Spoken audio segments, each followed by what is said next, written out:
Hey flower folks, welcome to Sheer Inspirations. My name is Sheer and I'm a botanist and a horticulturist, founder of Sheer Inspirations, located in Southern California, High Desert Zone 8B9A borderline. In today's video, I'm going to share with you how to make this all-purpose herbal salve. This salve is all natural, made with all the ingredients grown here in my garden, and is great for sore muscles, if you have insect bites, burns, minor scratches, and if you have arthritis, joint pain, and things of that sort. If you have neck pains, you can also use it. And it heals the cutting time in half because of all of the wonderful ingredients in it. It has two processes that you need to do before you can have the final product. The first one is to make the infused oil, and these are the infused oils that how I do it. I put them on top of my fridge next to a window away from direct sunlight, and I leave them there for at least 2 weeks before straining out all of the oil and utilizing the oil that has all of the absorbed goodness from the herbs. Now, before you can do this, you want to dry the herbs, and this is how I dry mine. I have these cotton bags that I've sewn and put together with drawstring, and when I harvest my yarrow and my comfrey leaves and my calendula flowers for cutting, specifically yarrow and calendula for cutting, once they're wilted, I will take the petals off and put them in these bags and let them dry. Comfrey, since I don't use it in my cut flower bouquets, I just cut the leaves, wash them, and cut them up and put them in these bags and either hang them outside or hang them in a place where it gets air flow and it will dry out without getting any mold. So that's a very good idea of how to dry your herbs or dry your flowers that I have found. You can also use paper bags if you don't have access to a sewing machine or don't know how to sew and don't want to make these. Then certainly go ahead and use the paper bags. Make sure that you write on them what's in there so you know once it dries up.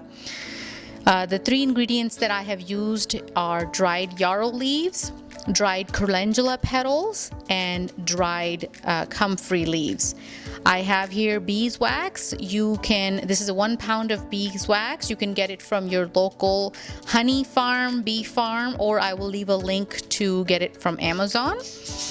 You want to make it into small pieces and then melt it with the oil to get the final product. I just wanted to show you that this is what the block looks like, and it should have nice, good honey smelling fragrance, and it smells almost like it's honey, but you obviously don't want to eat it because it's not honey. Here is the oil 2 weeks later with all of the herbs being infused in it. And what you want to do is go ahead and use a coffee filter inside of a strainer or a funnel. I realized later on in the process that I also have a strainer, which worked much better. So I recommend you use a strainer under the coffee filter and let that be, and squeeze every last bit of this oil, because this is where all of the magic happens. This is where all of the nice ingredients are from the plants that have now been infusing in the oil for over 2 weeks. The oil that you use is up to you. You can use coconut oil. This here, it's coconut oil. Since it's so warm, it didn't solidify. Coconut oil will solidify at, I believe, 75 or 78. You can use sunflower oil. You can use olive oil, almond oil, whatever oil of your preference. Just make sure that you are using something that is glass and not plastic, so there's no chemicals coming out of the plastic and going into the oil. Here I have the strainer that I was talking about, and this is how I'm squeezing every last bit of all of the plant goodness that will make the salve healing, that would cut the time in half of all of the ailments that I had described earlier. You can use it. I usually use this on my neck because of sitting on the laptop and working. The posture of the neck is you're hanging your head outside, and it helps really well. If I put it right before going to bed, I don't no longer have neck pain, because if you have neck pain for long periods of times, you will notice that it will turn into a headache. So here, the measurements that I'm using is I'm using only 1/2 ounce of beeswax that I have cut up. You can shred this if you like, or you can cut it up like this if you like. The recipe is 1/2 ounce of beeswax to about 1/2 cup of oil, infused oil that is. If you want to, you can double it up and have 1 cup to 1 ounce, but we're only making 4 ounces of salve today, so it's not a whole lot, it's not a whole bunch.